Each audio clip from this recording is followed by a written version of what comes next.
Judge in the Kohberger case saying, yeah, we're sorry. This whole argument that you were making of we should completely dismiss this case because some instructions were given slightly incorrectly, that didn't work. It did not work at all for Bryan Kohberger. However, what did work is the ability, which I think most would say is fair, to take a look in discovery at some of the genealogy evidence that is against him. They're going to take a look very closely at exactly how that evidence is gathered and how basically the sausage is made when it comes down to it. Joining me to discuss this case is Susan Constantine. Susan, I don't see anything wrong. Obviously, it's fair. It's discovery. This should be both sides taking a look at this sort of information. What do you think it means, though, for the defense of Kohberger? Is there anything in this that they can take a look at and say, yeah,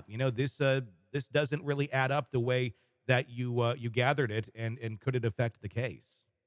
I think it's a very slippery slope for him Hmm. because DNA and all of the advancements that we have been able to do. I mean, this genetic genealogy stuff is powerful. I love CrimeCon. Of course, I'm one of their speakers. And even the last one I went to, which was here in Orlando, I mean, you met the top of the top genealogist, if I'm saying that Hmm. genealogist. There is fascinating Yeah. how they can find and I'll just give you just a perfect example, which is actually I have my one of my best friends called me just the other day and she says, "Guess what?" And I said, "What?" She says, "I have a grandson that's 32 years old. I never knew I had." Oh, And I said, wow. "How did you find out?" Well, I found out that my son had we had a girlfriend when she was 16 and got pregnant and had a child, did thought it was somebody else's, and then somehow or another he went into one of these genealogy programs that you can send in your information with, found out pronto the dad wasn't the dad, and guess what, now we know who the dad is. So Hmm. this is what's happening, right? Hmm. So it certainly could be very slippery Yeah. if um, if it's going to link right back down to him. And we have the sheath of the knife, right? We have that. We have DNA. We also have circumstantial evidence, which has nothing to do with the genetic genealogy. But I don't know. I'm wondering why the defense would even want to do that just in case, because then it's discoverable, right? They've got to share it with the opposite side, and if they have it, then that's even more evidence for the prosecution. Yeah, it seems like maybe a place you don't want to go shining your flashlight around if you're the defense Oh, of Bryan yeah. Kohberger, because it could very easily lead to the not the answer you want if you're trying to defend Mr. Kohberger. Yeah, and that's the way I think. But you have to give this defense attorney a lot of kudos because, man, oh man, she's fighting hard for him, and she doesn't leave any stone unturned. Thing that I always think about is this is a guy that is accused of allegedly bludgeonly killing these four young people, Hmm. right? Yeah. How do you sleep at night knowing? See, that's the part where I go with, and Yeah. for myself as a trial consultant, and for 20 years, I had to get to a place where I chose what I wanted to work on and what I didn't, Hmm. because before, and one of them is, of course, these kind of horrible, heinous murder cases. Number two is child molestation. If it's child molestation, I'm not working with you unless you have a voice stress analysis. If you didn't do it and it shows up there and you're not guilty, then I'll work with you. Hmm. Now, you want to know how many phone calls I get back that says, yes, we're ready to proceed? Zero.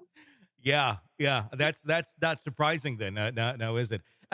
When he was in court the other week, last time that we saw him dressed up in the suit again, and looking professional. But I know you can look at this and see a whole other side to individuals other than just he's wearing a suit. What did you get out of the last court hearing or the last handful that we've now seen him in public at? Yeah, he's feeling a little more comfortable, isn't he? Seems like it. He's feeling a little bit more empowered. And he has a little more confidence. You might see him. We had this kind of gesture here, which is a fact. Somebody that is usually an expert in the field. They do the steeple. You see that he I did saw the the steeple. Yes, that was one of the steeple, bigger ones. right?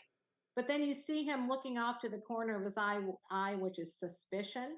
So when you start putting the gestures with and the eye movement or the facial expressions, when you tie that to what's being spoken at that time, you can get a feel for what he's internally processing. So Mhm, whatever was spoken at that moment, he felt pretty empowered.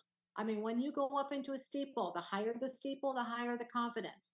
Now, we haven't seen him do this before, so this mhm, is not what I would call his normal baseline. Normally he's got his hands under the table, under the table. I don't know whether he's got handcuffs on, but I think that that's part of too where he wants to appear that he's not threatening because he's got those leg guards on. mhm. So I think we talked about, I mean, you've seen that. So maybe the hand up high is to kind of give a indicator that he's uncuffed and he's not in shackles because a lot of them are, right? Yeah. There's shackled underneath or they're shackled in their hands.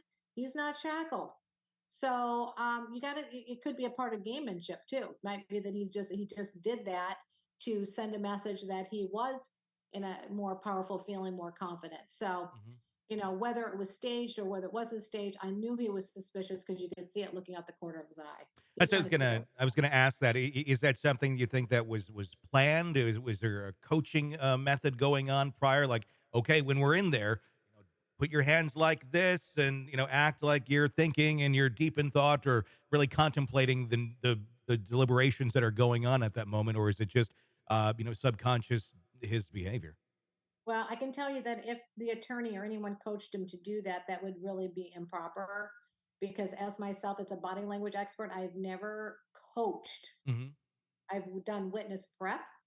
You prep them, letting them know that gestures that you exhibit, your movements, your facial expressions, your body language all sends a message. So we prefer that you sit quietly. If you want to express, write it down on a piece of paper. Don't be darting your eyes around and things like that.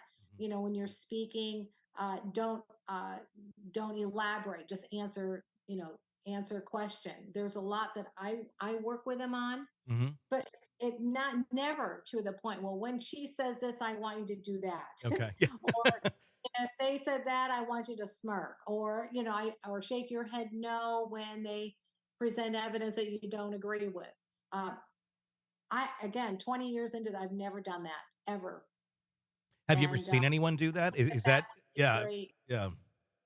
especially for someone like Kohberger who really has low emotional intelligence. He's Hmm. not a touchy feely guy. Hmm. So I think for him, it would look very mechanical if he did. But I personally think it's because he felt empowered. I think he felt like just his overall demeanor compared to when he was first arrested, when he was first in the courtroom, and he was very suspicious. He wouldn't even look at his attorney. He would quickly glance over and jump right back because he can't make good connection with people.